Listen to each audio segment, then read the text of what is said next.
Marcos capítulo 7, el día de hoy vamos a estar estudiando todos juntos una atractiva lectura, un momento muy interesante que viven Jesús y sus discípulos, y de ver cómo Jesús, ante una situación, podemos decir, doméstica, una situación que se presenta, va a dar una serie de lecciones que va a impactar a aquellos que venían por él para hacerlo caer, para acusarlo, como eran los escribas y fariseos, que aparecen en Marcos capítulo 7, versículos 1 al 23. Vamos a estar leyendo. Como así también para la multitud que estaba siendo testigo de lo que ocurría. Y al final, otra vez, Jesús, un tiempo especial con sus discípulos, ¿no es cierto?, enseñando aquellas cosas que tenía que enseñarles. Porque al final y al cabo, cada cosa que sucedía con Jesús y cada lección que él daba, siempre tomaba un tiempo especial para tratar con sus discípulos. La semana pasada veíamos, ¿no es cierto?, la fe puesta a prueba, y vimos cómo después de hacer un milagro, como fue alimentar a más de 5,000 personas, y los discípulos ver lo que Jesús había hecho, todavía como que necesitaban entender de qué se trataba, y Jesús tomó un tiempo con ellos, muy especial. Los llevó aparte. ¿Dónde los llevó? ¿Se acuerdan? ¿A la barca dónde lo llevó? Al medio del río, al medio del mar, ¿no es cierto? Y allí, en medio de una tormenta, de una crisis, Jesús se presenta para darle una lección a sus discípulos. Discípulos que van recibiendo de a poco luz y se van haciendo responsables o quieren hacerse responsables de lo que van recibiendo. Y Jesucristo está con ellos enseñándoles todos los días. Y vamos a ver entonces qué sucede en Marcos capítulo 7, cuando Jesús agarra esta situación que vamos a ver a continuación, ¿no es cierto?, y trata personalmente con ellos. Pero antes de sumergirnos en la palabra de Dios, me gustaría orar. Vamos a pedir la guía de nuestro Dios para que Él traiga sabiduría a nuestros corazones en esta mañana y nos dé también una lección que nosotros necesitamos. Oramos. Señor, buenos días. Gracias, Padre, por recibirnos y esperarnos en este lugar. Gracias, Señor, por permitirnos llegarnos a tu palabra. Y, Señor, queremos ahora que tú hables a nuestros corazones conforme a la necesidad que cada uno tiene. Y, Padre Santo, queremos salir de este lugar diferente a lo que entramos. Por eso, Señor, pedimos que tu Espíritu Santo trabaje con libertad en nuestros corazones, transformándolos día a día para que nosotros, Señor, caminemos hacia ese hombre que tú quieres forjar y formar en cada uno de nosotros. Oramos en el precioso nombre de Jesucristo. Amén. Y amén. Vamos a hacer una introducción. Yo después les voy a dejar el tiempo para que ustedes los lean, los 23 versículos en su grupo. Pero voy a hacer rápidamente una pequeña introducción de qué se trata. Jesucristo está camino con sus discípulos después de todas aquellas cosas que hacían. Necesitaban alimentar su cuerpo, tenían hambre. Y se sientan a la mesa. ¿Y qué sucede? Los discípulos con mucha hambre comienzan a comer. Y detrás de ellos venía una comitiva de fariseos y escribas. Y quiero antes que nada hablar un poquito, porque lo hemos mencionado a los escribas y los fariseos, y pensamos que siempre fueron un movimiento, o pensamos que es un movimiento que siempre fue malo, pero no. Los escribas eran los encargados de transcribir la ley, eran los encargados de transcribir los manuscritos para que de generación a generación pasaran y tuvieran ellos la oportunidad del pueblo de conocer y no perderse lo que Dios había tratado con el pueblo de Israel. Los escribas no siempre fueron malas personas. De hecho, quien fundó, decimos, el movimiento de escribas nació allí con Esdras. Esdras traía mensaje y cuidaba celosamente la palabra de Dios. Pero ¿qué pasó?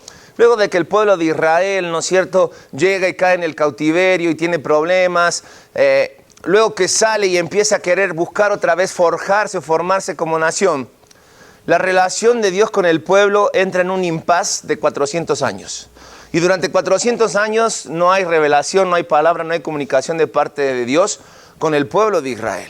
Y en ese tiempo existía la ley. Que Dios no se comunicara con ellos no quería decir que ellos tenían que dejarse de comunicar con Dios. Pero sin embargo, en ese transcurso, tanto escribas como fariseos, los fariseos también eran los encargados, ¿no es cierto?, que también en su principio tuvieron un buen comienzo. Ellos surgieron para defender el modo de vida que los israelitas debían llevar, pero en ese afán por defender ese modo de vida se volvieron nacionalistas y muy celosos de la ley. Y entonces tanto escribas como fariseos, sobre todo los escribas, siempre estaban en los detalles de la ley. Como ellos tenían un contacto directo con la ley, siempre buscaban que el pueblo se fijara en los detalles, entonces era imposible cumplirlo. Eso, sumado al nacionalismo y al celo de los fariseos, hicieron que ahora la élite religiosa, así podemos llamarlo, se convirtiera en un movimiento político poderoso. Y entonces mantenían secuestrada la ley, la daban a conocer a cuentagotas al pueblo y le decían cumplir a su manera. Y de repente se cumplía la ley conforme a quien regía.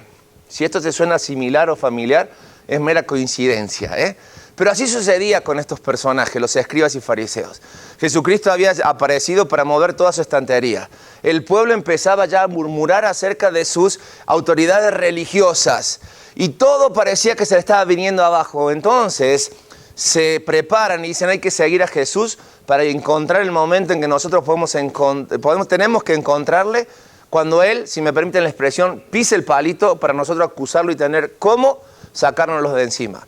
Pero seguir a Jesús, para los fariseos y los escribas, significaba que Jesús, lejos de cumplir, lejos de fallar ante la ley, Jesús se mantenía dentro de la ley.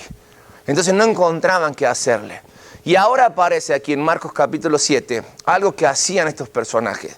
Habían introducido, aparte de la ley, tradiciones, costumbres arraigadas, ¿no es cierto? Que sobre todo, como siempre vemos acerca de las tradiciones y vamos a aprender en este día, las tradiciones vienen para dejar a un lado la ley. Es decir, sabiendo que tú no puedes cumplir la ley y tampoco nos vas a pedir a nosotros que cumplamos la ley, vamos a crear tradiciones, costumbres arraigadas, escritas en la piedra. Ahora yo les voy a dar una definición en sus hojas para que ustedes la lean, ¿sí? Que para sostenerla necesitamos una historia muchas veces fantástica, para que como la ley no se puede cumplir, si tú cumples esto, incluso la ley queda a un lado y tú estás eximido de cumplir la ley. Y por ese lado quieren agarrar a Jesucristo y a sus discípulos. Y con algo tan doméstico, decía al principio, como era la comida. Los discípulos se van a comer y luego vienen y lo acusan porque ellos no estaban haciendo lo que las tradiciones decían. ¿De qué se trataba? Es lo que vamos a encontrar a continuación. Pero al final, Jesús no solamente va a confrontar a estos escribas y fariseos, como le decía, sino que va a dar una gran lección en lo privado a sus discípulos, porque al final de esto se trata. Nosotros necesitamos ser en público lo que aprendemos en privado y no necesariamente regirnos por las tradiciones que solamente buscan exponer nuestra vida en público. Pero vamos entonces a trabajar en esto, vamos a dividirnos en dos grupos en este día y vamos a tratar, por un lado, cómo Jesús habla con los escribas y fariseos. Y por otro lado, ¿qué es lo que Jesús le enseña a sus discípulos? ¿Sí? Nos dividimos en dos grupos, como estamos así, discípulos y fariseos. Así que les voy a pedir que uno de ustedes lo lea en voz alta dentro de su grupo y luego trabajamos sobre las 3 preguntas que tienen en sus hojas. Bien, vamos a trabajar. Muy bien, varones, vamos entonces a analizar esta situación que Jesús vivió con sus discípulos, con los fariseos, con los escribas. La multitud también se llevó un mensaje, ¿no es cierto? Pero vamos entonces a la luz de las preguntas, o a través de las preguntas que vimos y a la luz de la palabra de Dios, a poder descubrir de qué se trata. Y vamos en orden, vamos a hablar un poquito acerca de los escribas y fariseos. Ya vimos que no necesariamente al principio no eran malas personas, pero poco a poco se fueron desviando de la verdad, fueron perdiendo luz y llegaron a vivir al margen de la ley, pero regido por tradiciones. Y tradiciones, la definición que ustedes tienen ahí en la hoja, yo la voy a leer, ¿no es cierto? Dice que son hábitos tallados en piedra, es decir, que quedan grabados de tiempo, patrones conocidos de conducta, casi siempre tienen una historia colorida, pero muchos que practican las tradiciones no tienen la menor idea de cómo y por qué comenzaron. Frecuentemente las tradiciones adquieren un aire de ley. Lo que tal vez fue una manera específica de expresar ciertos valores esenciales, se vuelve mucho menos eficaz si se olvidan los valores. Entonces es hacer a un lado o dejar a un lado lo que es importante, en este caso la ley, para regirnos, ¿no es cierto?, por costumbres que a nosotros nos favorecen. Y así vivían estos personajes, los escribas y fariseos, y van a atacar directamente a Jesús, porque el ataque no es necesariamente con los discípulos, sino a Jesús a través de los que sus discípulos hacen. Y marca aquí o nos dice que la tradición que estaban rompiendo, y se la explica porque Marco le escribe a los romanos, por eso tiene que explicar, si no hubiésemos quedado, bueno, ¿cuál es la tradición que se rompe? Es la de no lavarse las manos y no lavar los utensilios. El pueblo de Israel había recibido mucha enseñanza acerca de mantenerse puro, de no ser inmundos. Y esto parece que mantenerse limpios por fuera, a la hora de comer alimentos, ¿no es cierto?, era una parte importante para ellos. Pero ¿qué ocurre? Y vamos a ver. Los discípulos estaban acusados, entonces dijimos, ¿de qué cosas lo que tienen fariseos y escribas? Las tradiciones. Y se ponen demasiado en evidencia los fariseos y escribas, porque en el versículo 2 dice que ellos se aferraban a las tradiciones de los ancianos. Y aquí es donde ellos evidencian lo que hay en su corazón. La evidencia de los fariseos era, para nosotros es más importante lo que los ancianos marcan, lo que la tradición nos dice, que lo que la misma ley marca. Ellos están exponiendo realmente lo que hay en sus corazones. Y sabes una cosa, cuando nosotros pensamos en tradiciones, y yo quiero dejar al margen por un momento en este pensamiento que vamos a tener en este día, las tradiciones que hacen a nuestras raíces como tradiciones culturales, ¿verdad? Aunque tienen muchas injerencias en nuestra parte de formativa espiritual, pero quiero ir directamente a aquellas tradiciones espirituales que nosotras muchas veces asumimos en nuestras vidas. Y quiero que entendamos esto en esta mañana. Antes de emitir un juicio, las tradiciones no solamente afectan o son parte de cierta área de la sociedad o ciertas, si me permite la expresión, religiones, sino que nosotros como hijos de Dios muchas veces lastimosamente estamos aferrados a tradiciones. Y te puedo asegurar que existen muchos cristianos tradicionalistas, que por encima de la ley, de la palabra de Dios, van los dogmas, las costumbres, que con el tiempo se vuelven tradiciones. Y muchas veces están aferradas muy fuerte a nuestro corazón y no nos permite ver lo que hay en nuestro corazón, pero sí somos muy rápidos para juzgar lo que el otro hace o que los otros están haciendo. Es necesario que aprendamos a identificar las tradiciones en nuestras vidas, hombres, para empezar a quitarlas. Porque realmente lo único que hacen es dejar de lado la palabra de Dios para que nosotros tengamos libertad de hacer lo que nosotros queremos hacer y no lo que realmente debemos de hacer. Porque Jesús va a apuntar eso al final con los discípulos y va a enseñarle eso. Pero siguiendo un poquito con esta parte, ¿por qué Jesús fue tan enérgico cuando hablamos de los escribas y fariseos con su respuesta? En primer lugar, ¿cuál fue su respuesta para con los fariseos? Cuando se los acusaba a sus discípulos de romper las tradiciones. ¿Qué les dijo? Hipócritas. Híjole, es una palabra dura, ¿verdad? Hipócrita es no ser lo que dice ser, pero querer vivirlo o querer demostrarlo, ¿verdad? Hipócrita es una palabra muy dura que acusa o evidencia a las personas. Y quizás para decir hipócrita es porque tienes que tener una vida que te respalde. Y así era Jesucristo. Alguien me enseñó una vez que cuando tú quieres acusar a alguien y lo señalas con un dedo, tienes que tener cuidado, porque cuando tú señalas algo o vas a señalar a alguien, siempre hay 3 dedos que te señalan a ti, ¿o no? Si te diste cuenta, ¿verdad? Por eso cuando vas a señalar a alguien, señálalo así, para que nadie te acuse, ¿verdad? Pero lo que pasa es que no podemos, porque realmente esto es una realidad, estamos incompletos. Y a veces llamar hipócrita a alguien es duro, sí, porque suena duro, pero más duro es porque nosotros no tenemos cómo realmente confrontar a esa persona sin que esa persona nos refute, pero aquí Jesucristo lo hace. Y es tan enérgico que no solamente se queda ahí, sino le explica por qué. ¿Y qué dice Jesús a los fariseos y a los escribas y a todo el pueblo? ¿Qué le reclama? ¿Qué le marca? ¿Por qué le llama hipócrita? De labios me honra, ¿sí? Pero su corazón está lejos de Dios. Es decir, que eran muy buenos cuando se trataba de Dios, ¿de qué? De labios hacia afuera. Pero su vida dejaba mucho que desear. Esto es cuando nosotros o cuando las personas ponen por delante las tradiciones, las costumbres. Nos movemos a donde el pueblo se mueve. Voy a donde el pueblo va. Pero sin necesariamente no porque esté convencido o porque sea una realidad en mi vida. Cuando yo pienso en mi vida espiritual, hombres, y cuando yo pienso en lo que quiero que cada uno de nosotros piense en su relación con Dios, ¿Es una relación verdadera? ¿Es una relación que realmente me nace del corazón sin importar el que hace o no deja de hacer el que está al lado en cuanto a su relación personal? Y no es porque no me quiera relacionar con él, pero cuando hablo de una relación personal con Dios, o simplemente soy un buen cristiano el domingo, y de vez en cuando el miércoles cuando llego a este lugar. Porque tengamos cuidado con eso. Porque quizás pues decimos, no tenemos tradiciones porque no tengo imágenes o no guardo cuestiones de antaño, pero estoy viviendo por costumbres. Ser cristiano para muchas personas es ir el domingo a la iglesia y nada más. Le sumo el plus del miércoles y alguna otra actividad que trato de buscar. Las actividades pueden ser parte de nuestras tradiciones, ser cristianos de tradiciones y activistas. Pero realmente lo que quiere Dios es que tengamos un corazón congruente. Es decir, si yo digo, es porque lo hago.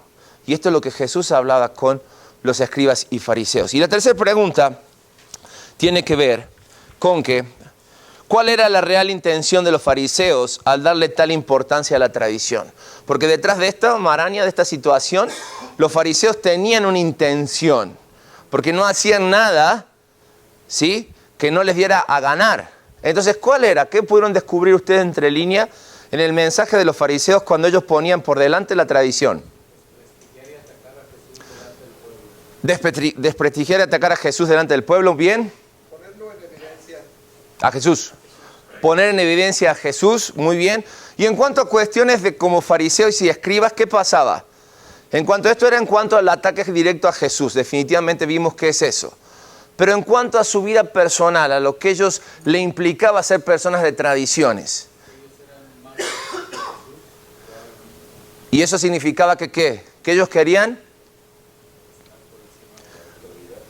el poder, la autoridad, la infalibilidad, ¿no es cierto? Ellos eran infalibles, querían mostrarse infalibles, porque al fin y al cabo, cuando volvemos a la definición de tradición, la tradición hace que si yo la cumplo, me va a exponer ante el público. Y va a decir, wow, realmente esa persona es una persona que hace las cosas, ¿no es cierto? Entonces, la tradición tiene como meta exponernos y decir, si tú la logras cumplir, es porque tú realmente puedes. Hace pocos días en nuestra ciudad, ¿no es cierto?, se festejó algo muy popular, ¿no? Ríos de personas iban detrás de una imagen. Quizás algunos sinceramente equivocados, porque buscaban o buscan de la forma de demostrar su fe, ¿no es cierto?, siguiendo ahora sí, como bien decimos, las tradiciones. Pero el fin de eso, ¿cuál es? Las personas como que aprovechan una vez al año para demostrar su fe, para decir, véanme. Pero cuando hacemos el recuento de los daños de este tipo de celebraciones, vemos que lejos están de dejar algo espiritual realmente. El recuento de la actividad que pasó el fin de semana aquí en Guadalajara fue que se juntaron menos toneladas de basuras que otro año.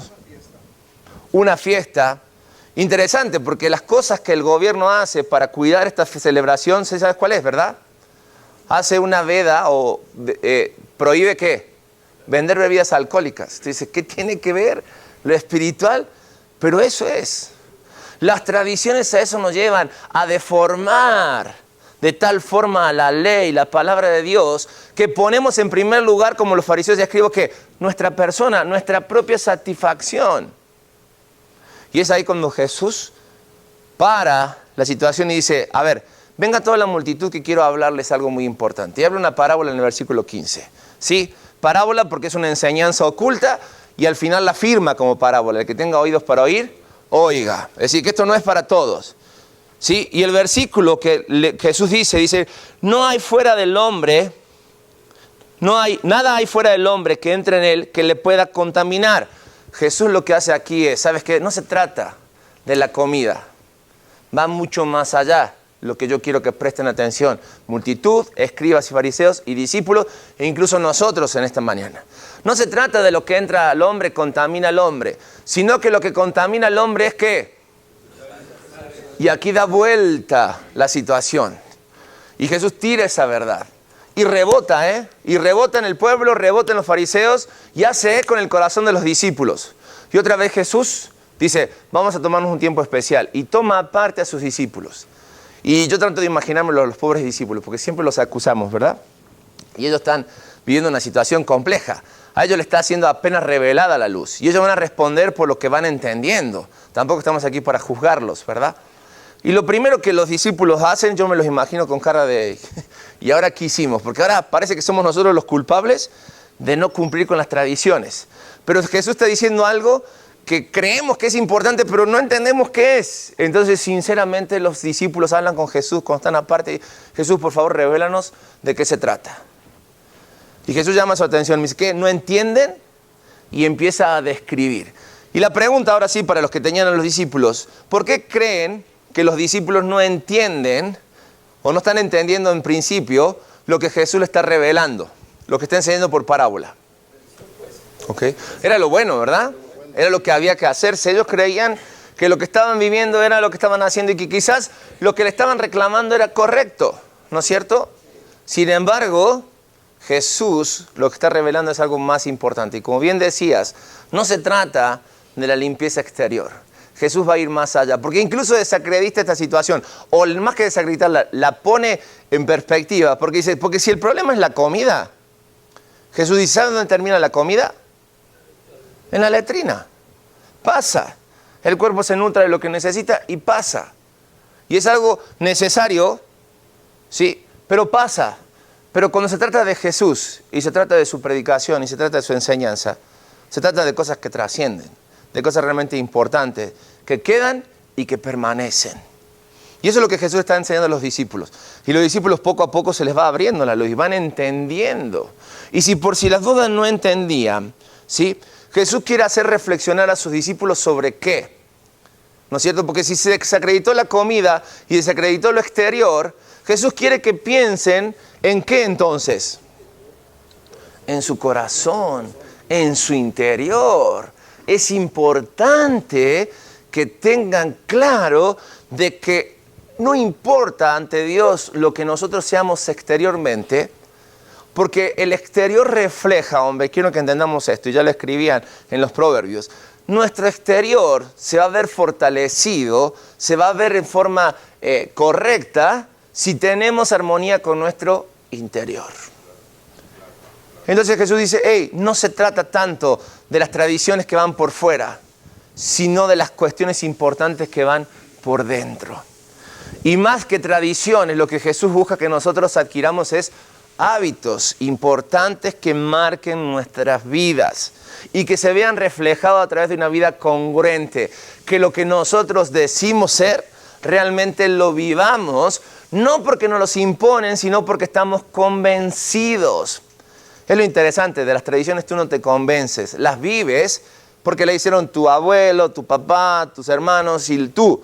Pero las convicciones te llevan a andar contracorriente, ¿sí? Y estar aferrado a una verdad que no cambia porque tú te has convencido. Y cuando se trata del corazón es porque el control lo tiene Dios. Entonces, ¿cuál es la lección que sus discípulos tenían que aprender?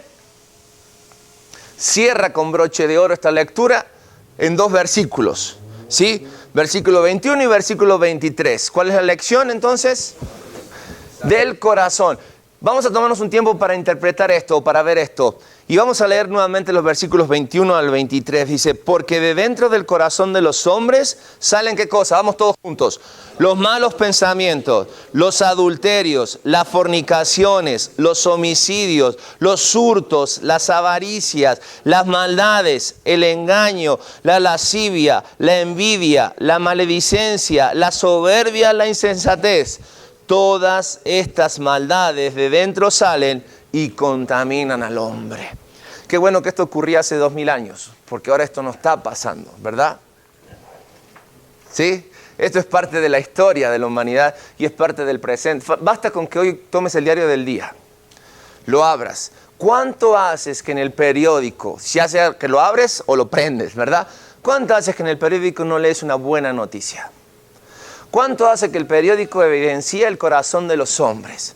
Son puros malos pensamientos, maldades, pensamientos lasciviosos, ¿sí? Cuestiones que nos llevan a confrontarnos hombres con hombres, mujer con mujer, hombre y mujer. Cosas, situaciones que realmente no tienen nada que ver con el pensamiento y el orden divino en nuestras vidas. Y lastimosamente muchas veces nosotros nos prestamos a esto por no tener un corazón correcto. ¿Solo fariseos y escribas tenían esas cosas en su corazón y en su mente? Todos. Tenemos que tener cuidado, hombres, ¿sí?, cuando hablamos de esta situación. Porque, primero que nada, antes de examinar el corazón de los demás, necesitamos aprender ¿a qué? A examinar nuestro corazón. ¿Sí? A examinar nuestro corazón. ¿Por qué? Porque convivimos todos los días con un corazón que, si bien si eres un hijo de Dios está transformado y cambiado, pero nuestra vieja naturaleza está allí latente. ¿Sí? Y es algo que tenemos que va a ser quitado cuando estemos delante de la presencia de Dios. Pero mientras estemos en este mundo, es día a día ir transformando nuestro corazón a la forma de Cristo, ir cambiando nuestro corazón. Si queremos decir que somos hombres íntegros, tenemos que ir poco a poco desechando estas cosas de nuestros corazones. Sacando en primer lugar, como vemos hoy, las tradiciones de nuestras vidas, las costumbres, incluso como hijos de Dios. Porque muchas veces tenemos este conflicto en nuestra vida. Como hijos de Dios vivimos de las tradiciones. Y las tradiciones nos llevan a olvidarnos de la palabra de Dios. Y olvidarnos de la palabra de Dios es darle lugar a todas estas cosas que emanan de nuestro interior y que realmente contaminan nuestras vidas. Espiritual, pero recuerden, vivimos en un mundo físico en el cual nosotros necesitamos aprender a movernos. Y tenemos que tener congruencia y tenemos que tener una vida bajo control. Es decir, que nuestro cuerpo, alma y espíritu puedan vivir bajo el sometimiento o bajo los principios de Dios en nuestra vida. Ahora, no nos quedemos así con solamente esto y decir, tenemos la tarea. Filipenses capítulo 4, versículo 8. El apóstol Pablo, en congruencia con lo que nos dice aquí Jesucristo en el Evangelio según San Marcos, nos va a dar la pauta de cómo nosotros podemos hacer para comenzar a cambiar esto en nuestros corazones. Y así como vemos que del corazón del hombre emanan estas cosas, ¿qué es lo que nosotros podemos empezar a hacer para empezar a quitar día a día esto, más allá de esforzarnos en nuestra relación íntima con Dios? Porque de eso se trata, no de ser cristianos que realmente el mundo nos aplauda por ser buenos cristianos, sino que tengamos la aprobación de Dios en lo privado, para que cuando sea el tiempo Él públicamente nos muestre o nos exponga, porque con orgullo dice, sí, Él es mi hijo. Pero ¿qué dice Filipenses 4.8? ¿Quién me ayuda a buscarlo y quién lo lee? Filipenses 4.8, ¿qué dice? Por lo demás, hermanos, todo lo que es verdadero, todo lo honesto, todo lo justo, todo lo puro, todo lo amable, todo lo que es de buen nombre, si hay virtud alguna, si algo digno de alabanza, en esto pensad. Interesante. Y yo creo que si hacemos un análisis en nuestras vidas y del campo donde nos movemos todos los días, porque nos tenemos que mover en este mundo, corrupto como está, con el pecado como hoy está abiertamente, siempre lo ha estado, pero parece que hoy hay carta libre para que el pecado incluso sea ley y sea tradición en la vida de los hombres, ¿no? El apóstol Pablo dice, todo lo que es verdadero, todo lo honesto, todo lo justo, todo lo puro, todo lo amable, todo lo que es de buen nombre, si hay virtud alguna, si algo digno de alabanza, en esto pensad. En armonía con Romanos capítulo 12, hombres, empecemos a cambiar nuestra forma de pensar para que podamos lograr cambiar nuestra forma de vivir. Es un día a la vez, es ir vaciándonos de aquellas cosas que no nos conviene y llenándonos de aquellas cosas que son correctas para nosotros. El secreto está ¿en dónde? En ir el domingo a la iglesia, en venir el miércoles aquí. Eso suma, pero realmente la importancia está en el día a día con nuestro Dios. Pastor, yo siento que debemos estar conscientes de la gran necesidad que debemos de tener hacia con Dios. Porque una vez que uno se cree que estás bien de salud, de dinero, pues nos desviamos. Ya al no sentir esa necesidad o al no buscar esa necesidad, perdemos el rumbo y somos fariseos, somos peores. La autosuficiencia, ¿no? Hay que buscar esa necesidad, siempre verla, reconocerla. Va a ser difícil quizás buscarla, pero sí lo que podemos hacer, Eduardo, es someternos a la palabra de Dios y desear cada día y buscar, hacer el esfuerzo, así como nosotros cuidamos nuestro cuerpo, invertimos en nuestro cuerpo, porque invertimos, ¿no? Invertimos en salud, invertimos en hacer deportes, de esa misma manera y que a veces nos enojamos, decimos, ¿por qué no soy constante? Y empiezas y haces una y otra vez y otra vez y otra vez hasta que encuentras la forma de sentirte bien, de realmente amigarte contigo mismo y con tu cuerpo. Es lo mismo que nosotros tenemos que hacer a la hora de ejercitar nuestra vida espiritual. Es encontrar la forma a través de los hábitos correctos, la oración, la lectura de la palabra de Dios, la comunión los unos con los otros, ¿sí? Es la forma en que podemos alejar de nosotros, como bien decías, la autosuficiencia, ¿sí? Dios nos da características para que nosotros nos podamos desenvolver en este mundo, ¿sí? Y nos da cualidades y nos da talentos para sobresalir ciertas cosas, pero eso no se tiene que convertir como excusa de decir, yo no te necesito. Todo lo contrario, es poner todo eso bajo la sujeción de Dios y bajo los principios de Dios. Bien, quiero terminar con esto, hombres, para que reflexionemos en este día. ¿Qué es lo más difícil para nosotros? ¿Qué se convierte más difícil? ¿Que mantengas una tradición religiosa extrema donde tú dices, estas cosas las voy a hacer porque creo que me va a funcionar? ¿O realmente debemos reconocer que lo más difícil es mantener una comunión íntima con Dios? Yo creo que en esto la respuesta es muy obvia. Entonces, nosotros hemos aprendido en esta mañana dónde tenemos que ajustar en nuestras vidas. La relación íntima con Dios es la que nos lleva a buen puerto, es la que nos ayuda incluso a tener nuestra vida en armonía y a sentirnos bien con nosotros mismos para poder estar bien con los demás. Tengamos mucho cuidado con las tradiciones y lejos de acusar a los demás, ¿sí? Y lejos de señalar a los demás por lo que hacen o dejan de hacer, cuidemos que en nuestras vidas sea una congruencia entre lo que creemos ser y lo que realmente somos. Porque al fin y al cuentas vamos a ser llamados de a uno a dar cuentas delante de Dios por lo que hemos hecho y dejado de hacer. Y creo que cada uno de nosotros debe esforzarse por no aparentar delante de Dios, porque Dios se da cuenta cuando aparentamos. Dios se da cuenta cuando queremos engañarlo, ¿sí? Y lo que realmente tenemos que hacer es vivir una vida sincera, camino hacia la integridad. ¿Amén? Vamos a orar entonces en esta mañana para terminar. Padre, te damos gracias porque en tu palabra tú nos confrontas.